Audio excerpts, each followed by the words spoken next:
Hey yo, it's DEM GthDCAST. This episode is about the pyramid codes.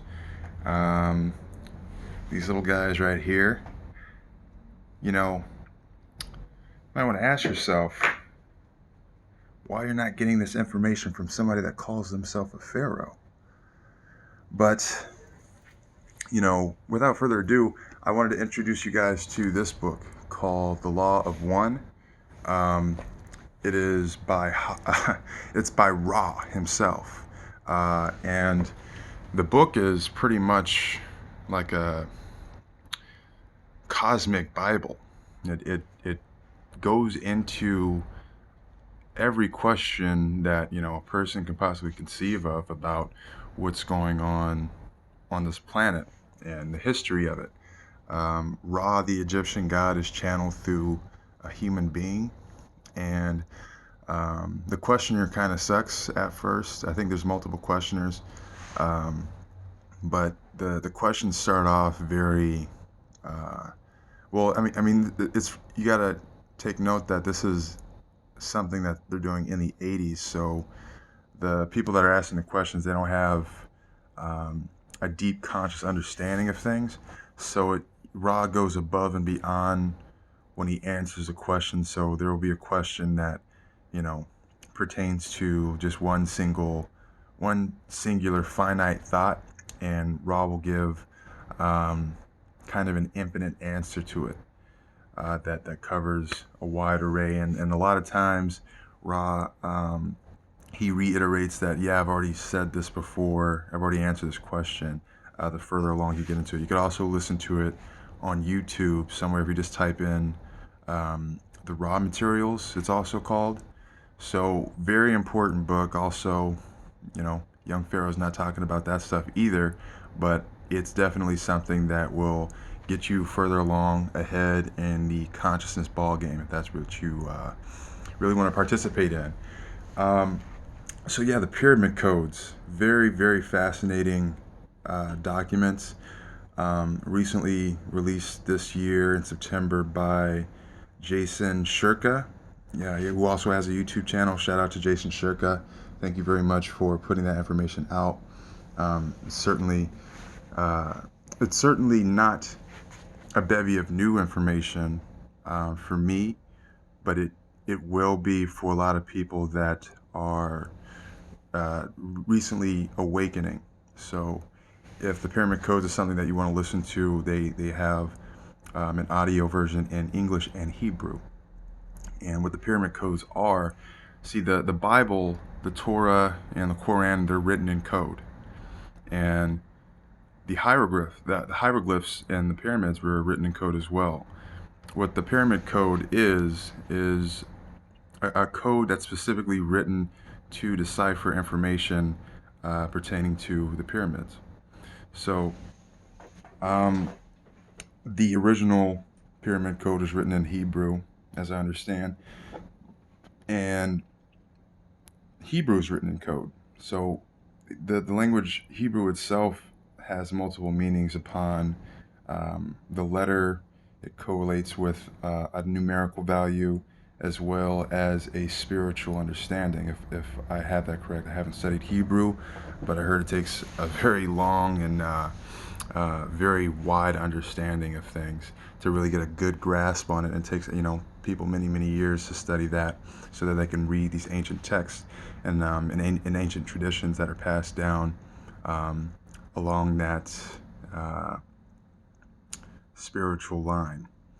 So what's mentioned in the pyramid codes that's very important is the power of thought. So um, the author describes how thought is something that is kind of the generating force for everything that takes form. Thought precedes everything in all planes. So it is a thought that comes first. It is a thought that gives power to things to take form. So we are living in, the universal creator, the infinite creator's uh, really, I guess, thought created by thought, created by thought, created by thought. So the creative thought to think of creators infinitely is just, I guess, it eventually leads to us. But the laws of the universe are maintained the same throughout, each dimension and each evolutionary plane and physical plane and non-physical plane. So what's important about that is, also in this document, is he mentions that humanity on a conscious level is very, very far from 5D, where, and that's due to the third D program that we're in. But he says that animals are further along than us consciously than humans. And if you think about it, it makes a little bit of sense. It does, because animals, animals are always meditating. I don't know if you have a pet or anything. My cat meditates all day long. Just sits there, If animals are genuinely, they're probably, much more peaceful creatures than humanity is as a whole. Which, when you think about that, it's not because, they're dumber, like they just don't know how to take control over things and conquer and be a constant battle with each other. I'm sure they had their time. But now, they've understood how to balance their environment with their existence. And we are not there yet as a species.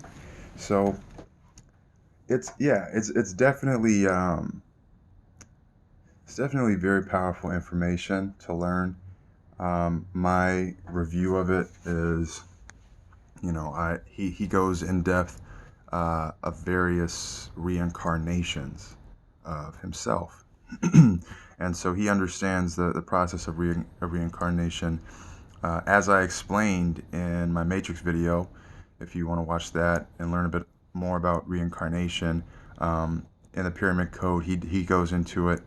And it's great to take these things with, I guess, a skeptical mind, but know that the information that this is coming from, see, like, I've known a few of the things that the guys talked about in these documents, but to have a source of information to make a reference to is very important. So, oftentimes I'll find information in a bunch of different places, but if I can connect, or if I can find somebody that has made the same connections in one source or more than I have, then that just reaffirms or reassures that I know, what I was putting together personally for me. Somebody else has done that too, and I'm not crazy. I'm not alone. So it's important to check it out, see what you can learn from it, give it multiple listens if you need to. I was just happy that the guy found the strength within him to share the information out. There's a book that he's coming out with that follows the Pyramid Code. I'm not sure what the relation to it will be, but he's coming out with a book called Rays of Light. And what Rays of Light will be, the book has not been released yet. He hasn't said anything about it. But what Rays of Light will be, in my speculation, will be about the Lords of Light, the Lords of the Rays of Light, which are the Ascended Masters. And the Ascended Masters transcend time, space, reality. The Ascended Masters are those like the Christ, the Buddhas, and Krishna, and so on and so forth.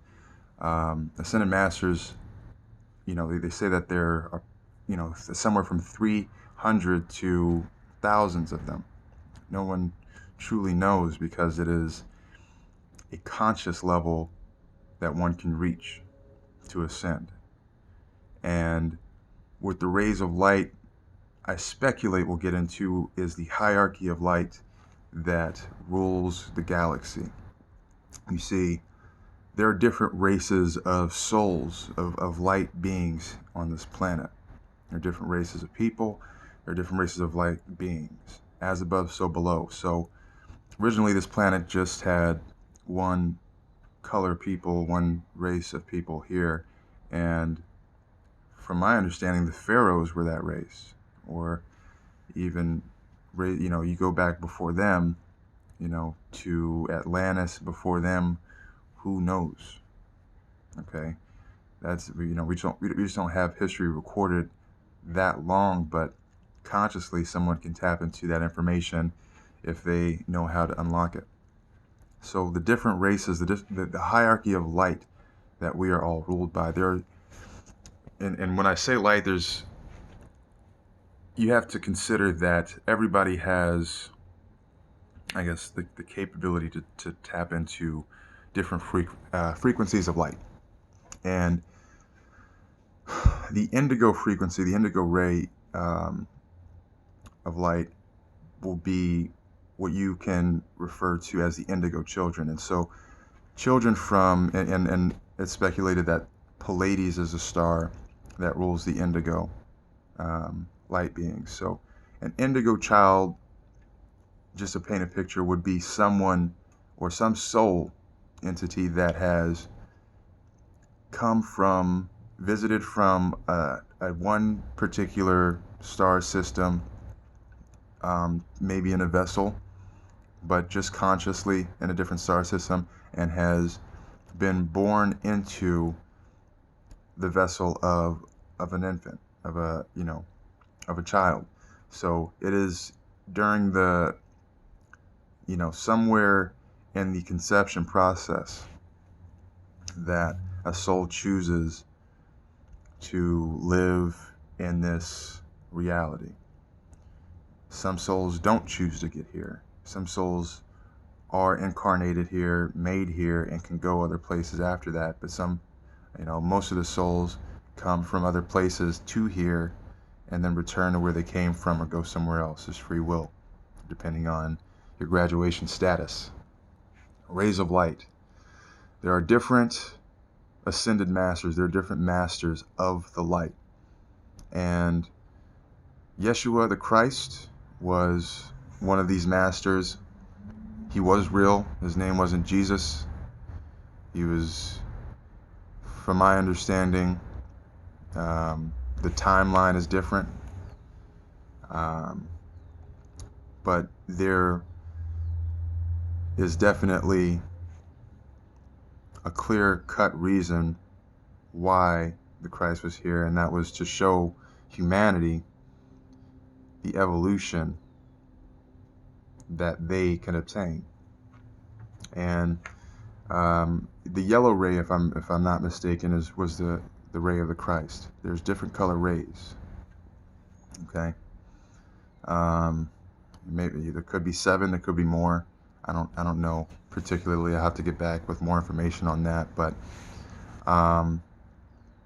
yeah, these different rays of the different hierarchy of light is what we are ruled by. Think of it as the chakras, the chakra systems, the energy points.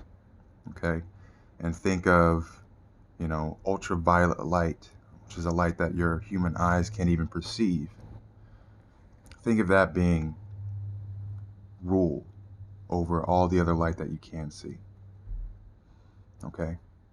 And to master the light that you have within yourself would allow you to see different variations of light. I think it's a very, very small percentage of light that the actual human eyes can perceive it, compared to the whole entire light spectrum. It's very, very small. There are many other beings on this planet that can see more light than humans. Okay? And some humans can see more light than other humans. But being able to pick up light, being able to pick up vibration, vibrations, the vibrational spectrum, that there's probably more vibrations than there are light, because light is just vibrating frequency, just a high vibration. So the different, just think of an infinite number of ways that something can be vibrating, and the way that different densities can move through things. So if you're vibrating faster, I don't know if anybody is into comic books. The Flash used to be able to do something, or can do something with his power, where he can vibrate himself so fast he can pass through walls. Now, when he does this in the cartoons, they show him and he looks like he's translucent, like he's just hollow. And what you are doing is making yourself hollow if you can vibrate that fast, just simply because your atoms are able to move through a solid object. It just somehow you can slip through it. I don't know how to explain that. I just know that matter is condensed light, and if a light can shine through something, then that means that it's passing through it. And if you can make yourself lighter, then theoretically you can pass through things. So just think of a different being. Just think of races of beings that are vibrating like the Flash when he does, that power.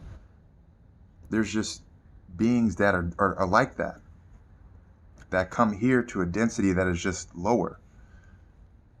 Okay? So that's what it is. That's all it is, guys. Just lights and sounds. Just smoke and mirrors. But anyway, the channel is starting to pick up a little steam. I appreciate the loyalty. I appreciate the love. I would like, anybody that is invested into getting their spirit advanced, that wants to learn more things, I encourage you to message me, send me, anything that you might have or want to learn about, and I'll do my research and talk about it if there's anything that that people want to know more about. But yeah, this is DEM GθDCAST, man. I'm going to be uploading pretty casually. I have a lot of information to give, so just as I think of something cool, I'll upload it. But be sure to follow me on Instagram. I had to restart my Instagram account because because they took down my verified account. I had a verified Twitter and a verified Instagram, and they took both of my stuff down because, just trying to wake people up, just spreading love. But it's okay.